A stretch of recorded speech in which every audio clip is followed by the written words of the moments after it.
So North Korean leader Kim Jong-un has made his debut at this multilateral event, which experts view as a sharp change in his approach to diplomacy.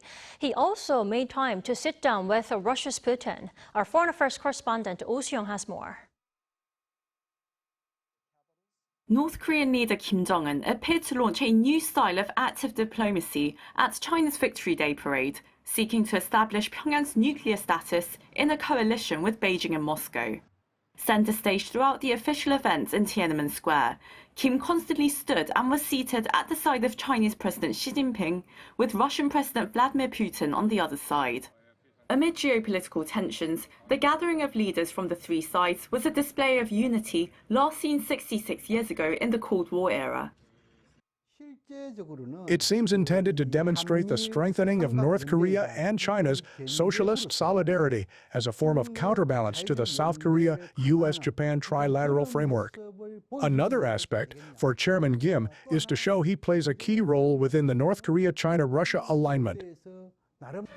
For Kim Jong-un, the optics could portray North Korea as part of a trio of nuclear powers as he continues to seek recognition of Pyongyang as a nuclear state. Further showcasing their alignment, Kim and Putin held a bilateral summit on the sidelines following Wednesday's Victory Day events. Putin thanked Kim for deploying North Korean troops to aid Russia's war in Ukraine, which he described as a battle against neo-Nazism, while Kim responded that Pyongyang would do whatever it takes to support the Kremlin. The meeting between the two stretched on for 2.5 hours, during which Putin invited Kim to visit Russia. Kim's trip to Beijing also reaffirms the North's relations with China, but a formal trilateral summit between Kim, Xi and Putin is highly unlikely in the foreseeable future, according to experts, as the three sides are pursuing different strategic priorities.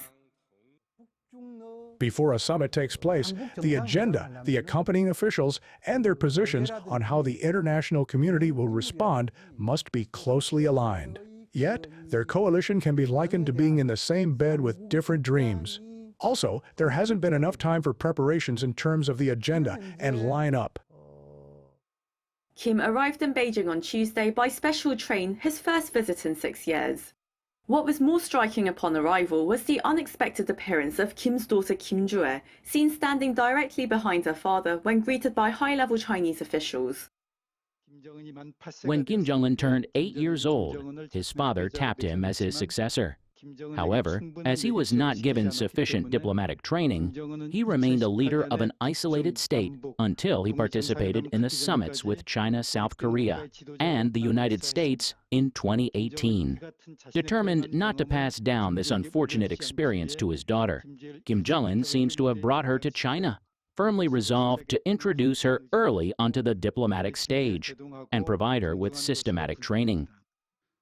The occasion marks Kim's first participation in a gathering of dozens of world leaders, a notable departure from the one-on-one summits that have defined his diplomacy so far. Kim also shook hands with South Korea's National Assembly Speaker Won-sik during the parade and exchanged a brief conversation, according to the Speaker's office. The implications for inter-Korean and US-North Korea diplomacy remain uncertain.